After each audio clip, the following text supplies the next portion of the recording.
사랑하는 나의 자녀여, 영상을 시작하기 전에 잠시 마음을 멸쳐보세요. 지금 당신의 마음 안에 있는 그 소원, 저는 이미 알고 있습니다. 이 순간 10초를 드릴게요.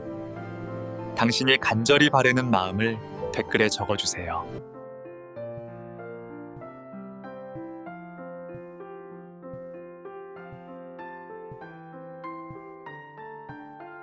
저는 당신의 모든 기도 제목을 보고 함께 기도하고 있습니다. 이제 오늘 당신에게 주어진 말씀을 함께 들어볼까요? 사랑하는 여러분, 오늘 한 분의 이야기로 시작하려 합니다. 이분은 제가 지난 봄에 만났던 78살 되신 김 권사님이셨습니다. 새벽 기도회가 끝나고 기도실 구석에 혼자 앉아 계시는 모습이 눈에 들어왔습니다. 가까이 가보니 손수건으로 눈물을 닦고 계셨습니다. 권사님, 무슨 일이세요?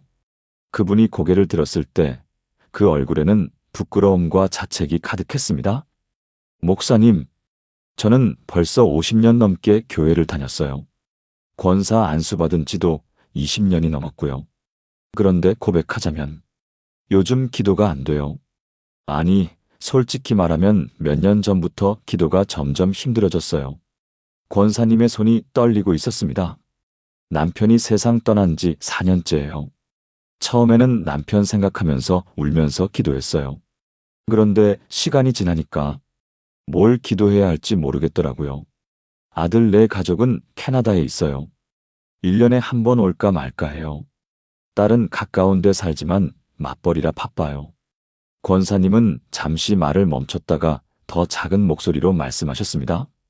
집에 혼자 있으면 텔레비전 소리만 들려요. 그게 너무 싫어서 교회 나와요.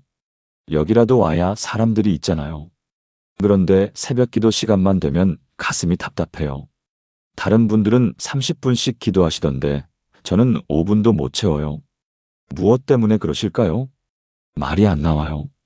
건강 달라고 기도하자니 80 가까운 나이에 무슨 건강을 바라겠어요. 아들, 딸 잘 되게 해달라고 하자니 다 큰 사람들인데 제가 뭘 해줄 수 있겠어요. 돈 달라고 할 것도 없어요. 연금으로 먹고 살만해요. 권사님의 목소리가 더 떨렸습니다. 그러다 보니까 기도 시간이 고통이에요. 무릎 꿇고 앉으면 하나님 하고 시작은 하는데 그 다음이 안 나와요. 옆에서 다른 권사님들이 주여 이 민족을 불쌍히 여기시고 이렇게 기도하시는 거 들으면 저는 민족도 모두 실감이 안 나요. 그냥 제 외로움밖에 안 보여요. 그래서 어떻게 하세요? 그냥 앉아 있어요. 남들은 기도하는 줄 알겠지만 사실은 멍하니 앉아 있는 거예요. 가끔 아멘 소리 나면 저도 따라서 아멘해요. 그러면서 나는 왜 이 모양일까 자책해요. 50년 신앙생활이 이거밖에 안 되나 싶어서 부끄러워요. 그날 저는 권사님과 오래 이야기를 나눴습니다. 그리고 알게 되었습니다. 이런 고민을 하시는 분이 권사님 한 분만이 아니라는 것을요. 혹시 여러분도 그러십니까? 기도하려고 무릎을 꿇으면 머릿속이 하얘지시는 분 계십니까? 하나님까지는 나오는데 그 다음 말이 막혀서 답답하신 분 계십니까? 교회에서 다른 분들이 유창하게 기도하시는 걸 보면 부럽기도 하고 위축되기도 하시는 분 계십니까? 나이가 들면서 기억력도 떨어지고 긴 기도를 하려다 보면 중간에 뭘 말하고 있었는지 잊어버리시는 분 계십니까? 아니면 이런 분도 계실 겁니다. 기도 제목은 수없이 많은데 그걸 어떻게 정리해서 기도해야 할지 몰라서 오히려 기도가 더 어려우신 분 말입니다. 건강 문제, 자녀 문제, 경제 문제, 외로움, 불안, 두려움. 이 모든 걸 하나하나 기도로 올려드리려면 시간도 부족하고 머리도 복잡해집니다. 그러다 보면 기도 자체가 부담이 됩니다. 기도해야 한다는 의무감은 있는데 막상 기도하려면 막막하고 그래서 점점 기도에서 멀어지게 됩니다. 하지만 오늘 제가 여러분께 전하고 싶은 좋은 소식이 있습니다. 하나님께서는 이런 우리를 위해 아주 특별한 선물을 준비해 두셨다는 것입니다. 그것은 복잡하지 않습니다. 어렵지도 않습니다. 오히려 너무 간단해서 처음에는 이게 기도가 될까? 의심이 들 정도입니다. 하지만 이 기도를 실천하신 분들은 입을 모아 말씀하십니다. 제 기도 생활이 완전히 바뀌었어요. 오늘 제가 전해드릴 것은 바로 세 문장으로 된 기도입니다. 딱 세 문장입니다. 이 세 문장만 매일 들으시면 기도에 대한 모든 부담이 사라질 것입니다. 하나님과의 관계가 새로워질 것입니다. 그리고 무엇보다 기도 응답의 기쁨을 누리시게 될 것입니다. 이 기도는 성경에 깊이 뿌리를 두고 있습니다. 예수님께서 직접 가르쳐 주신 원리를 담고 있습니다. 그래서 능력이 있습니다. 지금부터 그 비밀을 하나씩 풀어가겠습니다. 마음을 열고 함께 들어주시기 바랍니다. 오늘 이 시간이 여러분의 기도 생활을 완전히 바꾸는 전환점이 되기를 간절히 기도합니다. 가장 먼저 여러분이 아셔야 할 진리가 있습니다. 우리가 기도할 말을 찾지 못할 때 그것이 우리의 잘못이나 신앙의 부족함 때문이 아니라는 사실입니다. 많은 분들이 기도가 안 된다는 것 때문에 자책하십니다. 나는 왜 이렇게 믿음이 약할까? 50년 교회 다녔는데도 이 모양이네. 하지만 성경은 뭐라고 말씀하십니까? 로마서 8장 26절과 27절을 함께 보시겠습니다. 이와 같이 성령도 우리의 연약함을 도우시나니 우리는 마땅히 기도할 바를 알지 못하나 오직 성령이 말할 수 없는 탄식으로 우리를 위하여 친히 간구하시느니라. 마음을 살피시는 이가 성령의 생각을 아시나니 이는 성령이 하나님의 뜻대로 성도를 위하여 간구하심이니라. 여기서 주목해야 할 표현이 있습니다. 우리는 마땅히 기도할 바를 알지 못하나라는 말씀입니다. 이것은 사도 바울이 로마 교회 성도들에게 쓴 편지입니다. 당시 로마 교회는 박해 가운데 있었습니다. 네로 황제가 기독교인들을 잡아들이기 시작했습니다. 언제 붙잡혀갈지 모르는 상황이었습니다. 그들은 기도하고 싶었습니다. 하지만 무엇을 기도해야 할지 알 수 없었습니다. 하나님, 이 박해를 멈춰주세요라고 기도해야 할까요? 순교의 은혜를 주세요라고 기도해야 할까요? 도망칠 길을 열어주세요라고 기도해야 할까요? 그들은 혼란스러웠습니다. 기도할 말을 찾지 못했습니다. 그런 그들에게 바울은 이 놀라운 진리를 전합니다. 우리가 기도할 말을 모르는 것은 당연합니다. 우리는 인간입니다. 우리의 지혜는 한계가 있습니다. 헬라어 원문을 보면 알지 못하나라는 표현이 우크 오이다멘인데 이것은 완전히 모른다, 전혀 알 수 없다는 강한 부정입니다. 다시 말해 우리가 무엇을 기도해야 할지 모르는 것은 우리의 잘못이 아니라 인간의 본질적인 한계라는 뜻입니다. 우리는 내일 무슨 일이 일어날지 모릅니다. 우리는 무엇이 정말 우리에게 유익한지 알지 못합니다. 우리는 하나님의 큰 계획 가운데 어떤 것이 최선인지 판단할 수 없습니다. 그것은 우리의 한계입니다. 그런데 하나님께서는 이런 우리를 위해 놀라운 선물을 주셨습니다. 바로 성령님입니다. 바울은 말합니다. 성령이 말할 수 없는 탄식으로 우리를 위하여 친히 간구하시느니라. 말할 수 없는 탄식이라는 표현을 주목하십시오. 헬라어로 스테나그모이스 알랄레토이스인데 이것은 언어로 표현할 수 없는 깊은 신음이라는 뜻입니다. 성령님께서는 우리가 말로 표현할 수 없는 깊은 마음의 소원까지도 다 아시고 그것을 하나님 아버지께 올려드린다는 것입니다. 이것이 얼마나 놀라운 진리인지 아십니까? 우리가 지금 이 순간 기도하지 못하고 있어도 성령님께서는 우리를 위해 쉬지 않고 기도하고 계신다는 것입니다. 한 성도님의 이야기를 들려드리겠습니다. 이분은 65살 되신 최 집사님이셨습니다. 이분에게는 남들이 보면 부러워할 것이 많았습니다. 자녀들은 모두 좋은 대학을 나와서 안정된 직장에 다니고 있었고 남편도 건강했고 경제적으로도 여유가 있었습니다. 그런데 이분은 깊은 우울증에 시달리고 계셨습니다. 갱년기가 지나면서 찾아온 우울감이었는데 남들에게는 말할 수가 없었습니다. 내가 뭐가 부족해서 우울하겠어? 스스로에게도 이해가 되지 않았습니다. 기도하려고 해도 뭘 기도해야 할지 알 수가 없었습니다. 하나님, 우울증을 낫게 해주세요라고 기도하자니 이게 진짜 병인지 그냥 마음의 문제인지도 확신이 서지 않았습니다. 가족들에게 말하자니 걱정시킬 것 같았고 혼자 끙끙 앓고 있었습니다. 어느 날 새벽 또다시 잠을 못 이루고 뒤척이다가 성경을 펼쳤습니다. 로마서 8장이었습니다. 우리는 마땅히 기도할 바를 알지 못하나. 이 구절을 읽는 순간 뭔가 터지는 것 같았습니다. 아, 내가 뭘 기도해야 할지 모르는 게 당연한 거구나. 내가 부족해서가 아니라 인간이라서 그런 거구나. 그날 집사님은 처음으로 이렇게 기도했습니다. 성령님, 저는 지금 제 마음이 어떤지도 잘 모르겠습니다.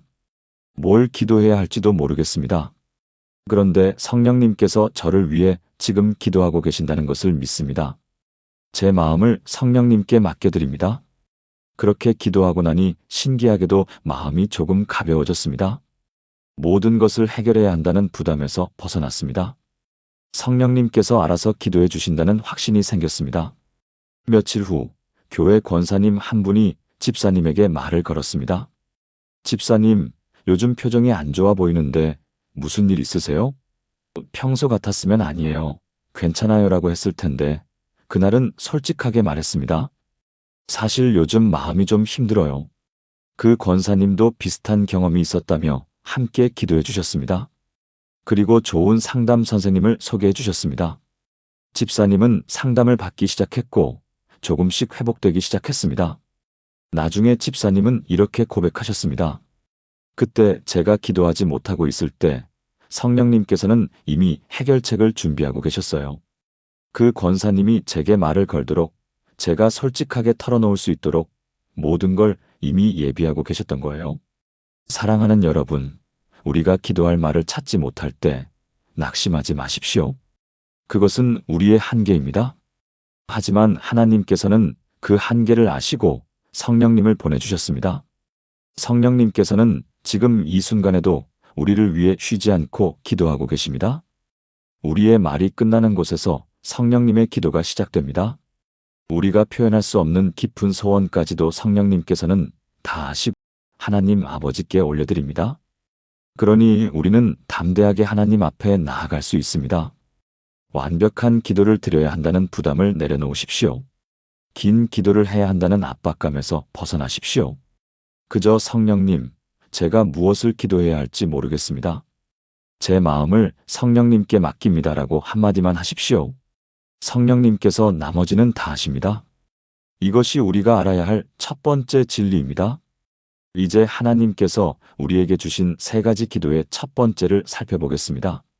우리가 매일 드려야 할 첫 번째 기도가 있습니다. 그것은 바로 예수님의 이름으로 오늘 하루를 구합니다라는 기도입니다. 많은 분들이 아침에 일어나면 걱정부터 시작하십니다.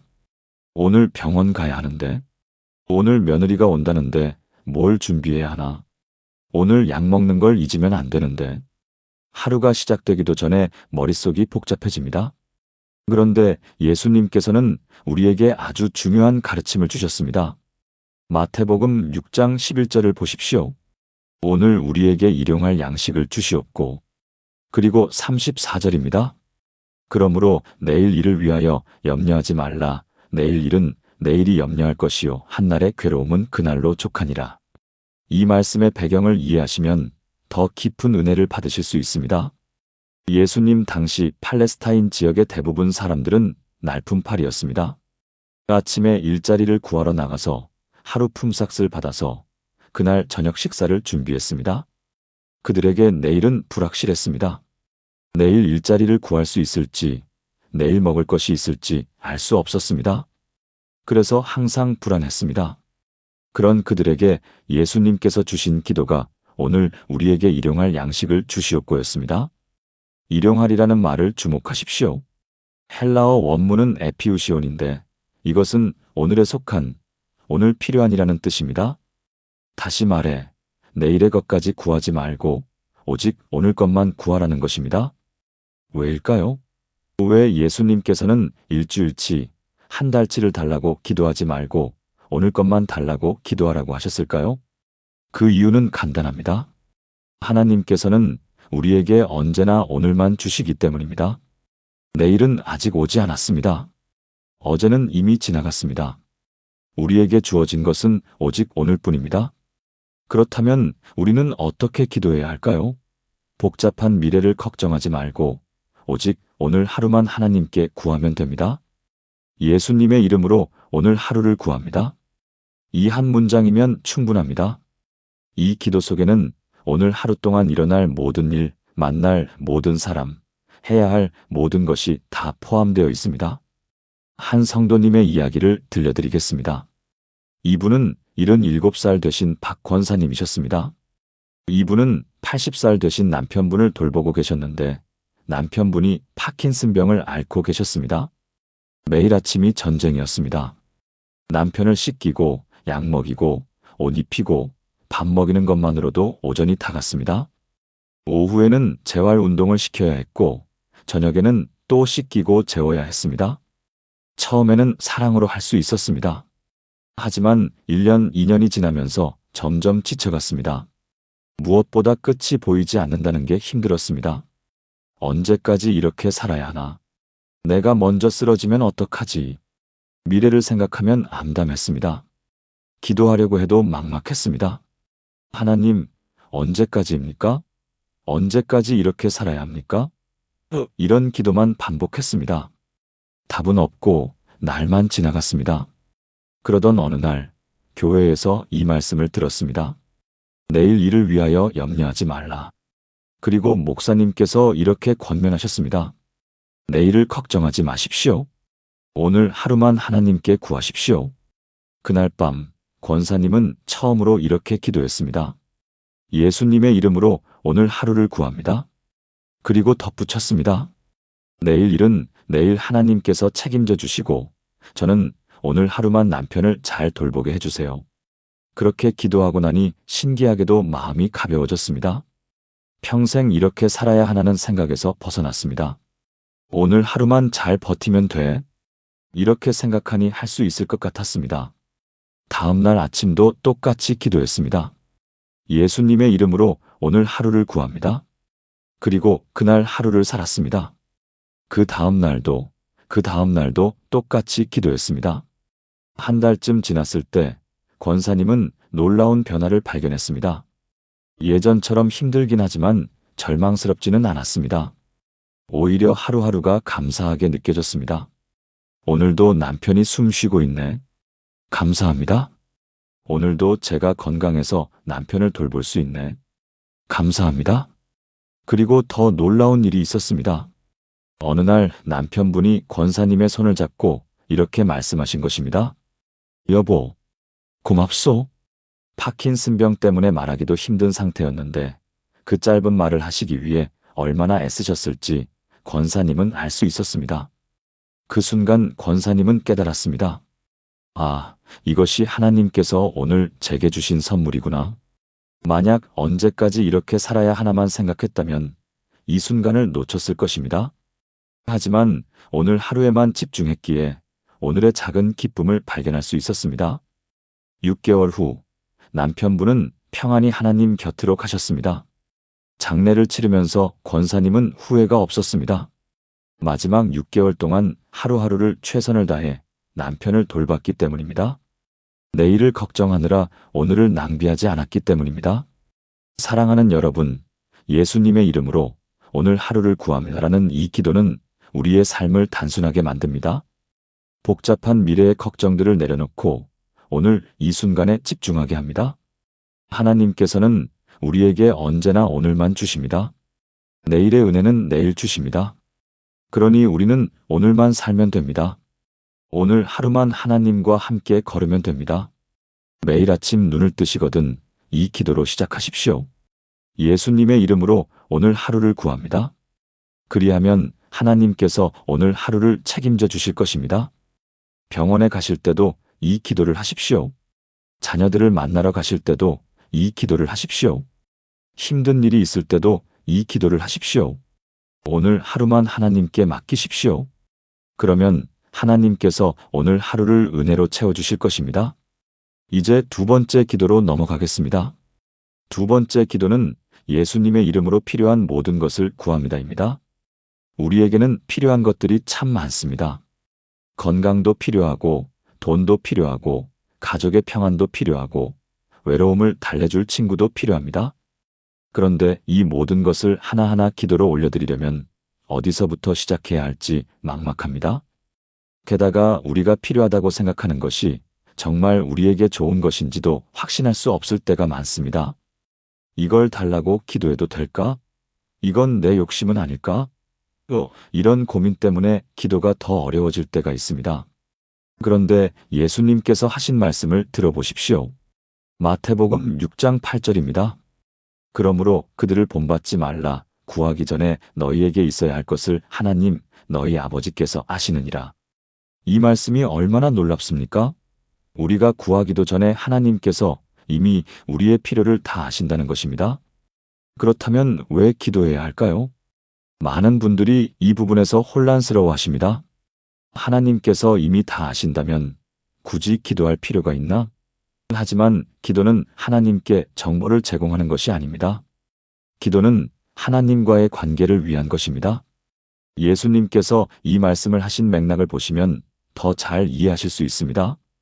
당시 이방인들은 기도할 때 많은 말을 늘어놓아야 신이 들어준다고 믿었습니다. 이것도 필요하고 저것도 필요하고 이런 것도 필요합니다. 마치 물건 주문하듯이 길게 나열했습니다. 그런데 예수님께서는 그럴 필요가 없다고 말씀하십니다. 하나님 아버지께서는 우리에게 무엇이 필요한지 이미 다 알고 계시기 때문입니다. 빌립보서 4장 19절도 보십시오. 나의 하나님이 그리스도 예수 안에서 영광 가운데 그 풍성한 대로 너희 모든 쓸 것을 채우시리라. 모든 쓸 것이라는 표현을 주목하십시오. 헬라어로 파산 크레이안인데 모든 필요라는 뜻입니다. 하나님께서는 우리의 모든 필요를 아시고 또한 채워주실 수 있는 분이십니다. 그렇다면 우리는 어떻게 기도해야 할까요? 구체적으로 하나하나 나열하지 않아도 됩니다. 그저 예수님의 이름으로 필요한 모든 것을 구합니다라고 하십시오. 하나님께서 알아서 채워주실 것입니다. 한 성도님의 이야기를 들려드리겠습니다. 이분은 68살 되신 이 집사님이셨습니다.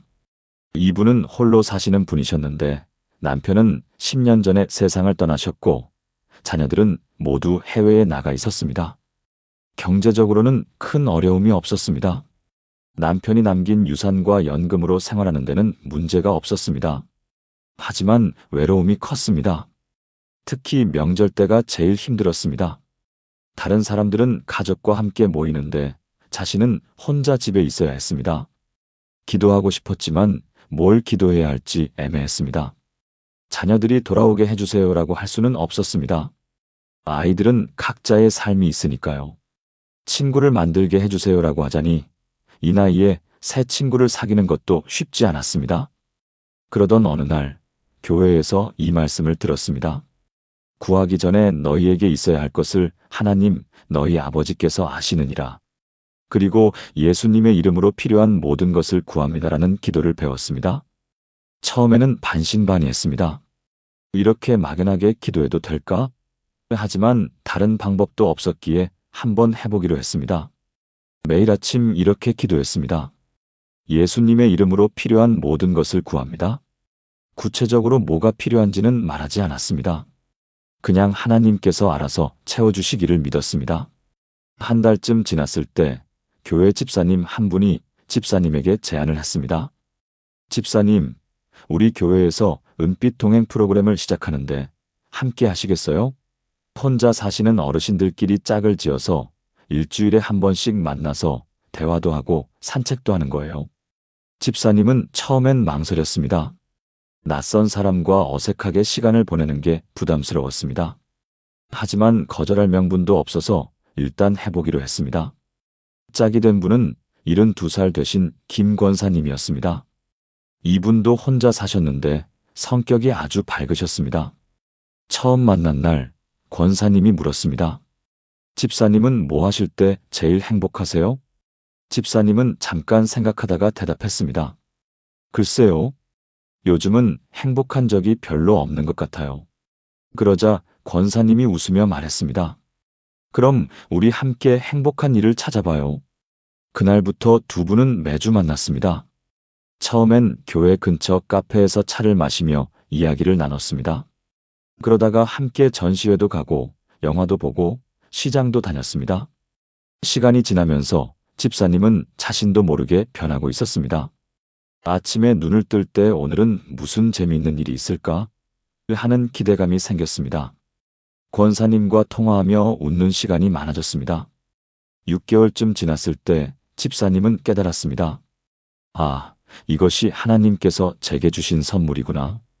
자신이 구체적으로 친구를 보내주세요라고 기도하지 않았는데 하나님께서는 친구보다 더 소중한 영적 동행자를 보내주신 것입니다. 그런데 놀라운 것은 여기서 끝이 아니었습니다. 권사님과 함께 다니면서 집사님은 자연스럽게 봉사활동에도 참여하게 되었습니다. 둘이서 요양원에 가서 어르신들과 이야기도 나누고 교회 바자회도 도왔습니다. 1년쯤 지났을 때 해외에 있던 딸이 전화를 했습니다. 엄마, 목소리가 완전히 달라졌어요. 무슨 좋은 일 있으세요? 집사님은 웃으며 대답했습니다. 응, 하나님께서 나한테 필요한 걸 다 채워주셨어. 집사님이 필요했던 것은 단순히 외로움을 달래줄 사람이 아니었습니다. 삶의 의미와 기쁨이었습니다. 누군가를 위해 살아갈 이유였습니다.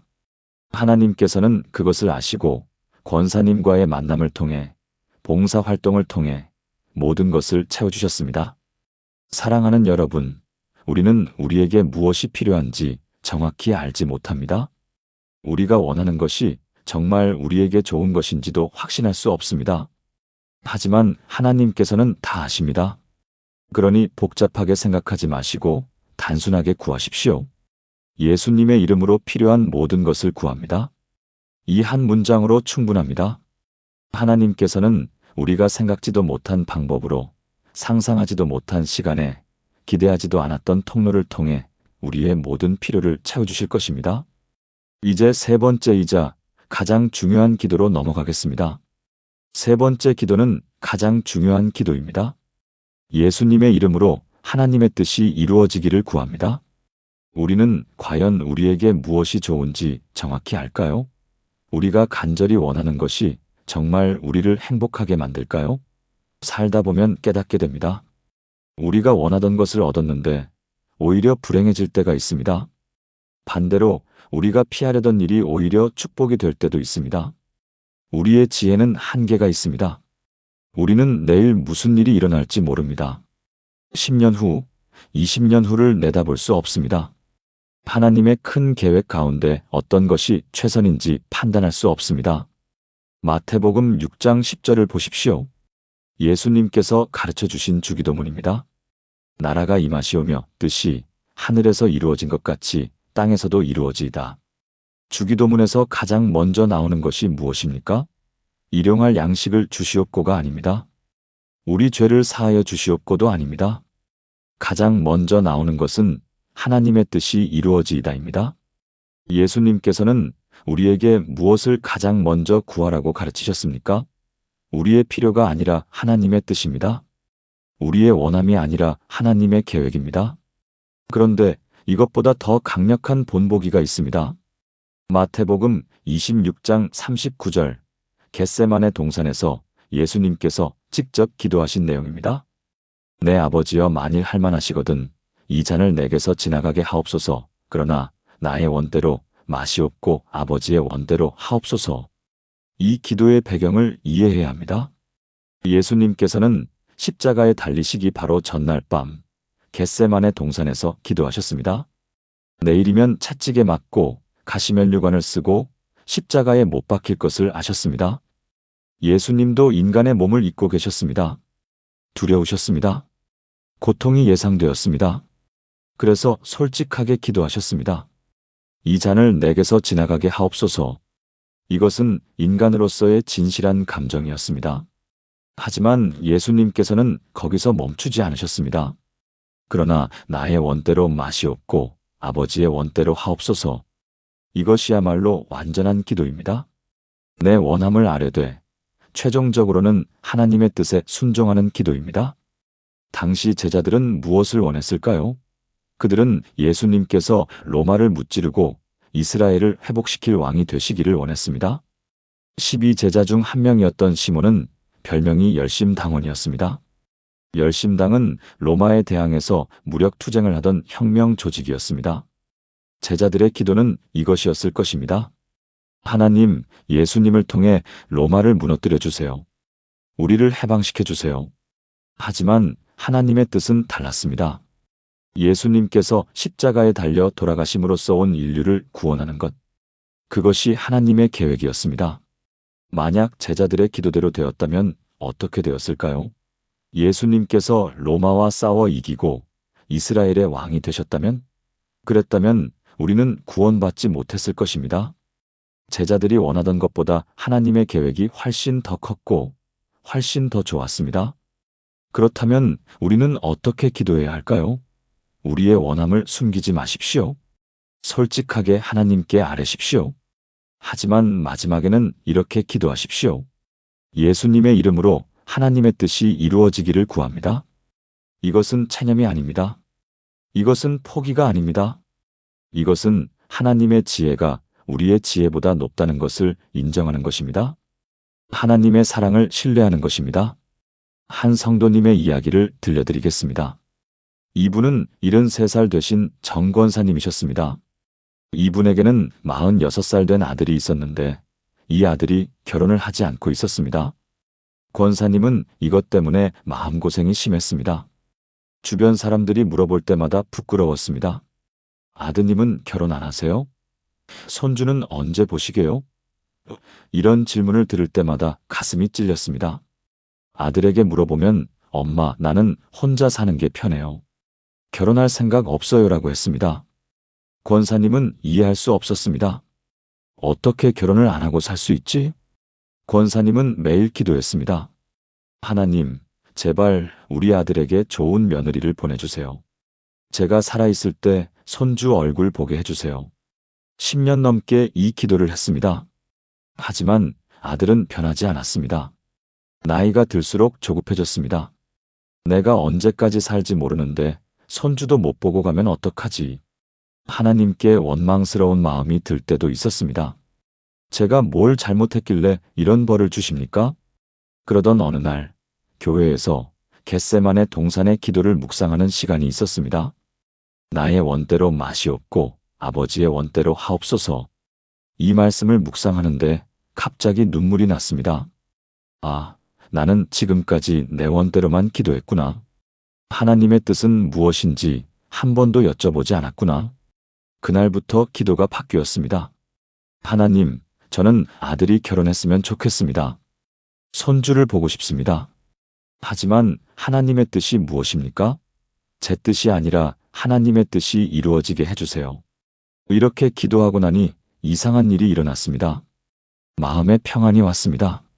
아들의 결혼 여부가 더 이상 자신의 가치를 결정하지 않았습니다. 아들이 결혼을 안 하면 내가 부끄러운 사람이라는 생각에서 벗어났습니다. 그리고 처음으로 아들을 있는 그대로 보게 되었습니다. 아들은 자기 일을 성실하게 하는 사람이었습니다. 혼자 살지만 외롭지 않았습니다. 친구들도 많았고 취미 생활도 즐겼습니다. 무엇보다 하나님을 믿고 교회 생활도 충실히 했습니다. 아, 우리 아들은 지금 행복하구나. 처음으로 이것이 보였습니다. 권사님은 자신이 그동안 아들의 행복이 아니라 자신의 체면만 생각했다는 것을 깨달았습니다. 1년쯤 지났을 때 아들이 권사님에게 말했습니다. 엄마, 요즘 엄마가 많이 편해 보여요. 예전에는 저만 보면 결혼 이야기만 하셨는데 요즘은 그냥 제 이야기를 들어주시잖아요. 그게 너무 좋아요. 그리고 덧붙였습니다. 사실 저도 외로울 때가 있어요. 하지만 엄마가 너무 강하게 밀어붙이시니까 오히려 반발심이 생겼어요. 지금은 나중에 좋은 사람 만나면 생각해 볼게요. 권사님은 그제야 알았습니다. 자신의 조급함과 강요가 오히려 아들을 더 멀어지게 만들었다는 것을요. 하나님께서는 이미 아들에게 필요한 것이 무엇인지 아셨고 가장 좋은 때에 가장 좋은 방법으로 인도하고 계셨다는 것을요.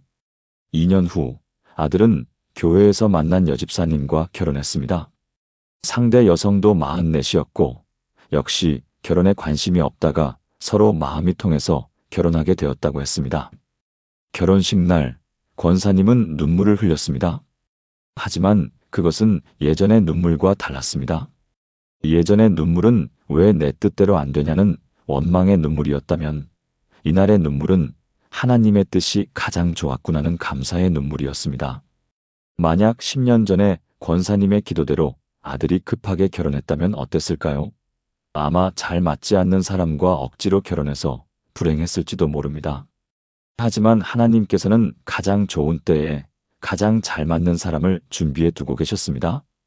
사랑하는 여러분, 하나님의 뜻이 이루어지기를 구하는 기도는 가장 완전한 기도입니다. 우리의 지혜는 한계가 있지만 하나님의 지혜는 무한합니다. 우리의 사랑은 불완전하지만 하나님의 사랑은 완전합니다. 우리의 원함을 솔직하게 아뢰십시오. 하지만 마지막에는 하나님의 뜻에 순종하십시오. 예수님의 이름으로 하나님의 뜻이 이루어지기를 구합니다. 이 기도를 드리십시오. 그리하면 하나님께서 우리가 상상하지 못한 방법으로 우리가 생각하지 못한 때에 가장 좋은 것으로 응답해 주실 것입니다. 이제 이 세 가지 기도를 드릴 때 우리가 꼭 알아야 할 중요한 진리를 살펴보겠습니다. 지금까지 우리가 배운 세 가지 기도에는 공통점이 있습니다. 모두 예수님의 이름으로 시작한다는 것입니다. 그런데 이 말이 정확히 무슨 뜻일까요? 많은 분들이 이렇게 생각하십니다. 기도 끝에 예수님의 이름으로 기도합니다라고만 붙이면 되는 거 아닌가? 하지만 예수님의 이름으로라는 말은 단순한 형식이 아닙니다. 이것은 기도의 능력과 권세에 관한 것입니다. 요한복음 14장 13절과 14절을 보십시오. 너희가 내 이름으로 무엇을 구하든지 내가 행하리라. 이는 아버지로 하여금 아들로 말미암아 영광을 받으시게 하려 함이라. 내 이름으로 무엇이든지 내게 구하면 내가 행하리라. 예수님께서 이 말씀을 하신 것은 십자가에 달리시기 전날 밤이었습니다. 제자들은 불안했습니다. 예수님께서 떠나신다고 하시니 앞으로 어떻게 살아야 할지 막막했습니다. 그런 제자들에게 예수님께서 이 놀라운 약속을 주신 것입니다. 내 이름으로 무엇을 구하든지 내가 행하리라. 여기서 내 이름으로라는 표현이 2번이나 반복됩니다. 이것이 얼마나 중요한지 강조하신 것입니다. 요한복음 16장 24절도 보십시오. 지금까지는 너희가 내 이름으로 아무것도 구하지 아니하였으나 구하라 그리하면 받으리니 너희 기쁨이 충만하리라. 예수님께서 십자가에 달리시기 전까지 제자들은 예수님의 이름으로 기도한 적이 없었습니다. 왜냐하면 예수님께서 직접 그들과 함께 계셨으니까요. 하지만 예수님께서 승천하신 후에는 달라졌습니다. 이제는 예수님의 이름으로 기도해야 했습니다. 그렇다면 예수님의 이름으로라는 것이 정확히 무슨 뜻일까요? 당시 유대 문화에서 이름은 단순한 호칭이 아니었습니다. 그 이름은 그 사람의 본질, 권위, 인격을 의미했습니다. 구약시대에 하나님께서 모세에게 나타나셨을 때를 기억하십니까? 모세가 물었습니다. 제가 이스라엘 자손에게 가서 너희 조상의 하나님이 나를 보내셨다 하면 그들이 그의 이름이 무엇이냐 할 때 제가 무엇이라고 말하리이까? 하나님께서 대답하셨습니다. 나는 스스로 있는 자니라. 하나님의 이름은 하나님의 본질을 나타냈습니다. 스스로 있는 자라는 이름은 하나님께서 영원하시고 스스로 존재하시며 모든 것의 근원이라는 의미였습니다. 마찬가지로 예수님의 이름도 예수님의 본질을 나타냅니다. 예수님의 이름으로 기도한다는 것은 예수님의 권세와 능력을 의지하여 기도하는 것입니다. 예수님께서 우리와 하나님 사이의 중보자가 되어주신다는 것을 믿고 기도하는 것입니다. 우리는 죄인입니다. 우리 자신의 의로움으로는 하나님 앞에 나아갈 수 없습니다. 히브리서 10장 19절과 20절을 보십시오. 그러므로 형제들아 우리가 예수의 피를 힘입어 성소에 들어갈 담력을 얻었나니 그 길은 우리를 위하여 휘장 가운데로 열어놓으신 새로운 살 길이요 휘장은 곧 그의 육체니라. 구약 시대에는 대제사장만이 1년에 한 번 지성소에 들어갈 수 있었습니다. 그것도 동물의 피를 가지고 들어가야 했습니다. 일반 백성들은 하나님께 직접 나아갈 수 없었습니다.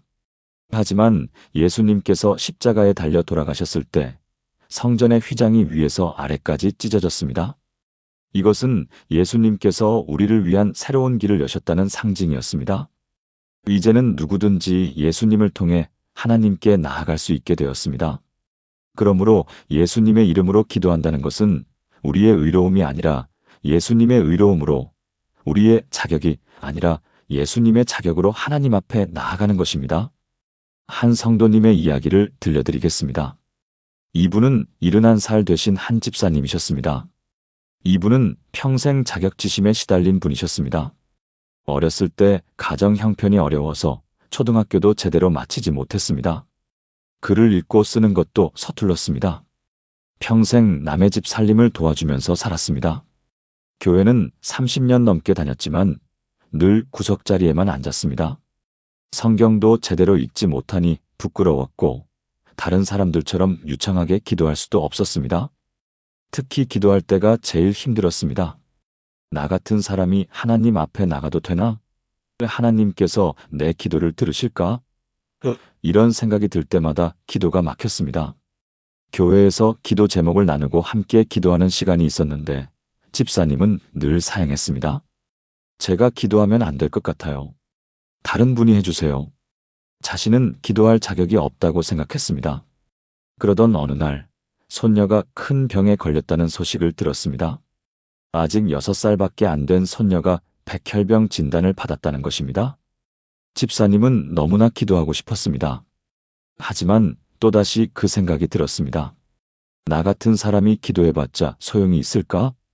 그날 밤 잠을 이루지 못하고 뒤척이다가 성경을 펼쳤습니다.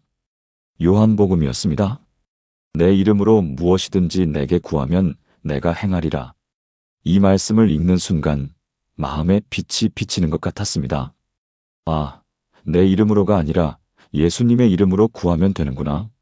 내 자격이 문제가 아니라 예수님의 자격으로 기도하는 거구나. 그날 밤 집사님은 평생 처음으로 담대하게 기도할 수 있었습니다. 예수님의 이름으로 손녀를 위해 기도합니다. 저는 부족하고 배우지 못한 사람이지만 예수님의 이름으로 나아갑니다. 기도하는 동안 확신이 생겼습니다. 내가 기도하는 게 아니라 예수님께서 나를 통해 기도하시는 거야. 하나님께서는 나를 보시는 게 아니라 예수님을 보시는 거야. 며칠 후 교회에서 손녀를 위한 기도 시간이 있었습니다. 목사님께서 물으셨습니다. 할머니께서 기도하시겠습니까? 평소 같았으면 사양했을 텐데 이번에는 달랐습니다. 네, 제가 하겠습니다. 집사님은 떨리는 목소리로 기도했습니다. 예수님의 이름으로 이 아이를 위해 기도합니다. 문법도 틀리고 문장도 어색했습니다. 하지만 진심이 담겨 있었습니다. 기도가 끝나고 한 권사님이 집사님의 손을 잡았습니다. 집사님, 오늘 기도 정말 좋았어요. 마음에 와 닿았어요. 집사님은 놀랐습니다. 자신의 서툰 기도가 누군가에게 감동을 줄 수 있다는 것이 믿기지 않았습니다. 손녀는 1년 넘게 힘든 치료를 받았습니다. 하지만 기적적으로 완치되었습니다. 의사 선생님도 놀라워할 정도로 회복이 빨랐습니다. 그 일이 있은 후 집사님이 완전히 달라졌습니다. 더 이상 기도하는 것을 두려워하지 않게 되었습니다. 교회에서 기도 제목을 나눌 때도 적극적으로 참여하게 되었습니다. 제가 예수님의 이름으로 기도하겠습니다. 그리고 다른 성도님들에게도 이 진리를 나누기 시작했습니다. 특히 자격지심 때문에 기도하지 못하는 분들을 보면 이렇게 말씀하셨습니다. 우리는 우리 자격으로 기도하는 게 아니에요. 예수님의 이름으로 기도하는 거예요. 그러니 누구든지 담대하게 기도할 수 있어요. 사랑하는 여러분, 여러분의 학력이 어떻든, 경제 상황이 어떻든, 과거에 어떤 실수를 했든 상관없습니다. 우리는 예수님의 이름으로 기도합니다. 예수님께서 우리를 위해 길을 열어주셨습니다. 예수님의 피로 우리의 모든 죄를 씻어주셨습니다. 예수님께서 우리와 하나님 사이의 중보자가 되어주셨습니다. 그러므로 담대하게 기도하십시오. 예수님의 이름은 하늘과 땅의 모든 권세를 가진 이름입니다. 그 이름으로 기도할 때 하나님께서 우리의 기도를 들으시고 응답해 주실 것입니다. 이제 이 세 가지 기도를 일상에서 어떻게 실천할 수 있는지 구체적으로 살펴보겠습니다. 좋은 기도 방법을 알게 되어도 실제로 실천하지 못하면 소용이 없습니다. 많은 분들이 이런 어려움을 겪으십니다. 처음 며칠은 하다가 곧 잊어버려요. 습관으로 만드는 게 너무 어려워요. 특히 나이가 들면 새로운 습관을 만드는 것이 쉽지 않습니다. 오랫동안 해온 방식이 있고 그것을 바꾸는 것이 어렵습니다. 하지만 방법만 알면 누구나 할 수 있습니다. 데살로니가전서 5장 17절 말씀을 보십시오. 쉬지 말고 기도하라. 그리고 에베소서 6장 18절입니다. 모든 기도와 간구를 하되 항상 성령 안에서 기도하고 이를 위하여 깨어 구하기를 항상 힘쓰며 여러 성도를 위하여 구하라. 쉬지 말고 기도하라는 말씀은 24시간 무릎 꿇고 있으라는 뜻이 아닙니다. 이것은 일상의 모든 순간에 하나님을 의식하며 살라는 뜻입니다. 사도 바울은 데살로니가 교회에 이 말씀을 전하면서 기도가 특별한 시간에만 하는 것이 아니라 삶 전체가 기도가 되어야 함을 강조했습니다. 초대교회 성도들은 박해 속에서 살았습니다. 언제 잡혀갈지 모르는 상황이었습니다. 그들에게는 정해진 시간에 정해진 장소에서 기도하는 것이 불가능했습니다. 그래서 그들은 일상의 모든 순간을 기도로 살아갔습니다. 일하면서 기도하고 걸으면서 기도하고 숨 쉬듯이 기도했습니다. 우리도 그렇게 살 수 있습니다. 그렇다면 우리는 어떻게 이 세 가지 기도를 일상에 적용할 수 있을까요? 가장 좋은 방법은 하루의 특정 시간들과 연결하는 것입니다. 첫째, 아침에 일어나자마자 기도하십시오. 침대에서 일어나기 전 혹은 세수를 마친 후에 이렇게 기도하십시오. 예수님의 이름으로 오늘 하루를 구합니다. 예수님의 이름으로 필요한 모든 것을 구합니다. 예수님의 이름으로 하나님의 뜻이 이루어지기를 구합니다. 복잡하게 생각하지 마시고 이 세 문장을 차례대로 기도하시면 됩니다. 1분도 안 걸립니다. 둘째, 식사하기 전에 기도하십시오. 감사 기도를 드릴 때 이 세 문장을 포함시킬 수 있습니다. 하나님, 이 음식을 주셔서 감사합니다.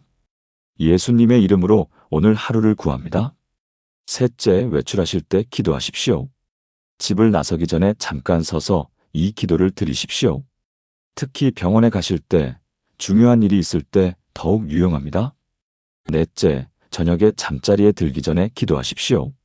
하루를 마무리하면서 이렇게 기도할 수 있습니다. 예수님의 이름으로 오늘 하루를 감사합니다. 예수님의 이름으로 밤사이 필요한 모든 것을 구합니다. 예수님의 이름으로 내일도 하나님의 뜻이 이루어지기를 구합니다. 한 성도님의 실천 이야기를 들려드리겠습니다. 이분은 75살 되신 조 권사님이셨습니다. 처음에는 이 기도를 자주 잊어버렸다고 하셨습니다. 아, 오늘도 기도 못했네. 저녁에 잠자리에 들 때쯤 되어서야 생각나곤 했습니다. 그래서 권사님은 방법을 바꾸셨습니다. 첫째, 메모지를 활용하셨습니다. 아침에 일어나면 제일 먼저 보이는 곳, 화장실 거울에 메모지를 붙여 놓으셨습니다. 예수님의 이름으로 이 5글자만 적어 놓으셨습니다. 그 메모지를 볼 때마다 3가지 기도가 생각났습니다. 둘째, 휴대폰 알람을 설정하셨습니다. 아침 7시, 낮 12시, 저녁 7시. 하루 3번 알람이 울리면 그때마다 이 기도를 드렸습니다. 셋째, 가족들에게 도움을 요청하셨습니다. 같이 사는 딸에게 엄마가 기도하는 거 잊어버리면 좀 알려줘라고 했습니다. 딸이 가끔 엄마 오늘 기도하셨어요? 라고 물어보면 아, 맞다 하고 기도했습니다. 처음 한 달은 알람에 의존했지만 2달째부터는 알람이 없어도 자연스럽게 기도하게 되었습니다. 아침에 눈을 뜨면 자동으로 이 기도가 입에서 나왔습니다. 밥을 먹기 전에도 외출하기 전에도 잠자리에 들 때도 이 기도가 저절로 나왔습니다. 완전히 습관이 된 것입니다. 그런데 더 놀라운 일이 있었습니다. 이 기도를 하다 보니 하루 종일 하나님을 의식하며 살게 되었다는 것입니다. 아, 하나님께서 오늘 하루를 책임져 주시는구나. 하나님께서 내게 필요한 것을 다 하시는구나. 하나님의 뜻이 내 삶 가운데 이루어지고 있구나. 이런 생각들이 자연스럽게 들었습니다. 그러다 보니 사소한 일에도 감사하게 되었습니다. 버스를 기다리다가 비를 피할 수 있는 정류장이 있어서 감사하고, 마트에서 신선한 채소를 발견해서 감사하고, 손주에게서 전화가 와서 감사했습니다. 하나님께서 이 모든 것을 예비하셨구나. 일상의 모든 것이 하나님의 손길로 느껴졌습니다. 그리고 어려운 일이 생겼을 때도 달라졌습니다. 어느 날 갑자기 허리가 너무 아파서 움직이기가 힘들었습니다. 예전 같았으면 불평하고 걱정했을 텐데 이번에는 이렇게 기도했습니다. 예수님의 이름으로 오늘 하루를 구합니다. 예수님의 이름으로 필요한 모든 것을 구합니다. 예수님의 이름으로 하나님의 뜻이 이루어지기를 구합니다. 그렇게 기도하고 나니 마음이 평안해졌습니다.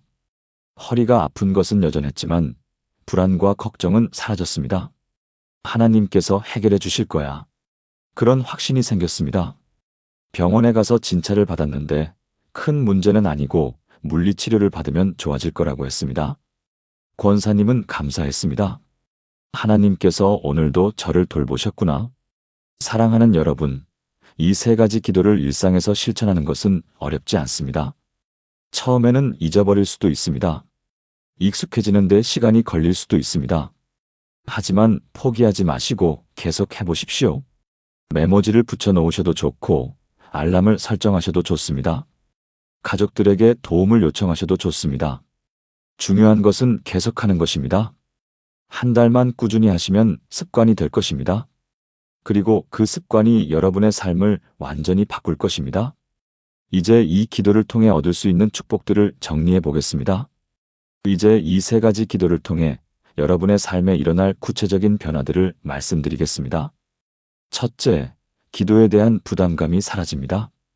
더 이상 뭘 기도해야 할지 고민하지 않아도 됩니다. 이 세 문장만 기억하면 언제든지 기도할 수 있기 때문입니다. 특히 나이가 들어서 기억력이 떨어지신 분들에게 큰 도움이 됩니다. 긴 기도문을 외울 필요가 없습니다. 복잡한 기도 제목들을 정리할 필요도 없습니다. 그저 이 세 문장만 기억하시면 됩니다. 둘째, 기도가 습관이 됩니다. 간단하기 때문에 매일 꾸준히 할 수 있고 그러다 보면 자연스럽게 기도하는 습관이 몸에 배게 됩니다. 습관이 되면 의식하지 않아도 자동으로 기도하게 됩니다. 아침에 눈을 뜨면 자연스럽게 이 기도가 나옵니다. 밥을 먹기 전에도 잠자리에 들 때도 자연스럽게 기도하게 됩니다. 셋째, 하나님과의 관계가 친밀해집니다. 매일 이 기도를 통해 하나님과 대화하다 보면 하나님께서 정말 살아계시고 우리의 기도를 들으신다는 것을 실감하게 됩니다. 기도가 일방적인 말하기가 아니라 하나님과의 대화라는 것을 깨닫게 됩니다. 하나님께서 응답하시는 것을 경험하게 됩니다. 넷째, 마음의 평안이 옵니다. 모든 것을 하나님께 맡겼다는 확신이 생기기 때문에 걱정과 근심이 줄어들고 마음이 평안해집니다. 오늘 하루를 하나님께 맡겼으니 내일을 걱정할 필요가 없습니다. 필요한 것을 하나님께서 아시고 채워주시니 염려할 필요가 없습니다. 하나님의 뜻이 이루어지기를 구했으니 결과에 대해 조바심 낼 필요가 없습니다. 다섯째, 건강에도 도움이 됩니다. 스트레스가 줄어들면 자연히 몸의 건강도 좋아집니다. 한 집사님은 이 기도를 시작한 후 혈압이 안정되었다고 하셨습니다. 또 다른 권사님은 불면증이 좋아졌다고 하셨습니다. 잠자리에 들면서 이 기도를 드리고 나면 마음이 편안해져서 잠이 잘 온다고 하셨습니다. 의학적으로도 증명되었습니다. 스트레스가 줄어들면 혈압이 안정되고 면역력이 높아지고 소화도 잘 되고 수면의 질도 좋아집니다. 마음의 평안이 몸의 건강으로 이어지는 것입니다. 여섯째, 가족 관계가 좋아집니다. 가족들을 위해 이 기도를 드리다 보면 미운 마음도 사라지고 사랑하는 마음이 생깁니다. 한 권사님의 이야기입니다. 이분은 며느리와 사이가 좋지 않았습니다. 며느리가 무뚝뚝하고 말이 없어서 섭섭할 때가 많았습니다. 그런데 이 기도를 배우고 나서 매일 며느리를 위해 기도하기 시작했습니다. 예수님의 이름으로 며느리의 오늘 하루를 구합니다. 예수님의 이름으로 며느리에게 필요한 모든 것을 구합니다. 예수님의 이름으로 며느리에게 하나님의 뜻이 이루어지기를 구합니다. 이렇게 기도하다 보니 며느리를 보는 눈이 달라졌습니다. 예전에는 왜 저렇게 말이 없지? 라고 생각했는데 이제는 회사 일 때문에 힘들구나라고 이해하게 되었습니다. 며느리에게 먼저 다가가게 되었습니다. 요즘 일이 많아 보이는데 괜찮아? 이렇게 물어보니 며느리도 조금씩 마음을 열기 시작했습니다. 관계가 좋아졌습니다. 일곱째, 전도의 기회가 생깁니다. 이 기도의 능력을 경험하고 나면 다른 사람들에게도 이 복음을 전하고 싶은 마음이 생깁니다. 한 집사님의 이야기입니다. 이분은 아파트 경비를 하시는 분이었는데 매일 이 기도를 드리면서 마음이 평안해지고 사람들을 대하는 태도도 온화해졌다고 합니다. 주민들이 이 집사님을 좋아하게 되었고 자연스럽게 대화가 늘어났습니다. 경비님은 왜 항상 웃으세요? 무슨 좋은 일 있으세요? 이런 질문을 받을 때마다 집사님은 이렇게 대답했습니다. 저는 매일 하나님께 기도하거든요. 그래서 마음이 평안해요. 어떻게 기도하시는데요? 아주 간단한 기도인데 알려드릴까요? 그렇게 해서 몇 분이 교회에 관심을 갖게 되었고 결국 교회에 나오게 되었다고 합니다. 그분들도 이 간단한 기도를 배워서 함께 드리고 있다고 하셨습니다. 사랑하는 여러분, 이 7가지 변화는 실제로 일어난 일들입니다. 이것은 이론이 아니라 실제입니다. 많은 성도님들이 이미 경험하고 계십니다. 여러분도 이 기도를 실천하시면 똑같은 변화를 경험하실 것입니다. 기도에 대한 부담이 사라지고 기도가 습관이 되고 하나님과 친밀해지고 마음에 평안이 오고 건강이 좋아지고 가족 관계가 회복되고 전도의 기회가 생길 것입니다. 이 모든 것이 단지 3문장으로 된 간단한 기도를 통해 일어납니다. 하나님께서 이렇게 간단한 방법을 통해 놀라운 일을 행하십니다. 이제 마지막으로 한 성도님의 감동적인 간증을 들려드리고 오늘 말씀을 마무리하겠습니다. 마지막으로 한 성도님의 이야기를 들려드리고자 합니다. 이분은 82살 되신 최 권사님이셨습니다. 이분은 몇 년 전부터 치매 초기 증상이 나타나기 시작했습니다. 기억력이 떨어지고 집중력도 예전 같지 않았습니다. 긴 기도를 하려고 하면 중간에 뭘 말하고 있었는지 잊어버리곤 했습니다. 교회에서 기도할 때도 다른 성도님들을 따라하지 못해서 위축되었습니다. 나는 이제 기도도 제대로 못하는구나. 낙심했습니다. 그러던 중에 이 3문장 기도를 알게 되었습니다. 처음에는 의심스러웠습니다. 이렇게 간단한 기도가 될까? 하지만 목사님의 권유로 해보기로 했습니다. 예수님의 이름으로 오늘 하루를 구합니다. 예수님의 이름으로 필요한 모든 것을 구합니다. 예수님의 이름으로 하나님의 뜻이 이루어지기를 구합니다. 놀랍게도 이 3문장은 잊어버리지 않았습니다. 치매 때문에 다른 것들은 자주 잊어버렸지만 이 기도만큼은 잊지 않았습니다. 매일 반복하다 보니 완전히 외워졌습니다. 오히려 더 자주 기도하게 되었습니다. 기도할 때마다 마음에 평안이 왔습니다. 복잡한 말로 기도하지 않아도 하나님께서 자신의 마음을 다 아신다는 확신이 생겼습니다. 지금은 이 3문장 기도가 자신의 기도 생활에서 없어서는 안 될 보배가 되었다고 고백하셨습니다.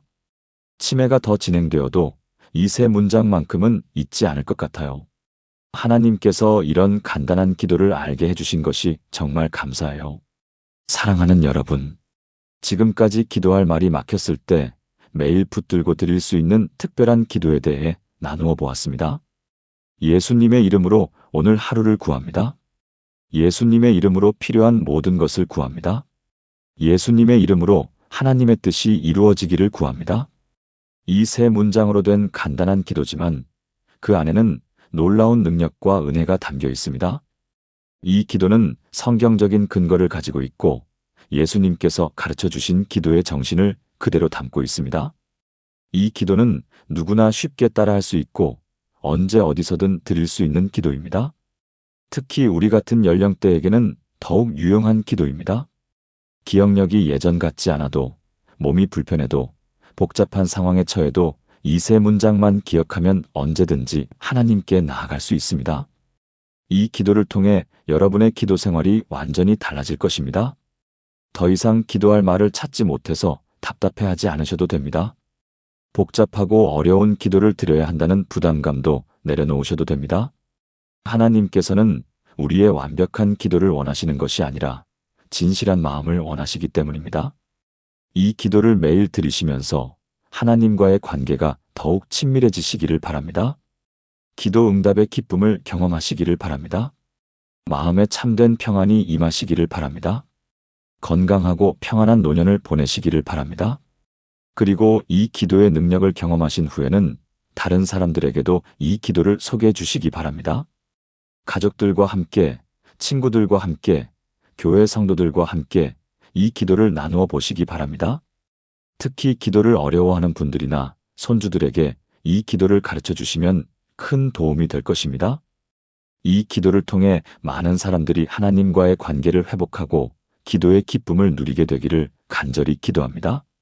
여러분의 기도 생활이 이 기도를 통해 더욱 풍성해지고 하나님과의 관계가 더욱 친밀해지며 날마다 기도 응답의 기쁨을 누리시게 되기를 주님의 이름으로 축복합니다.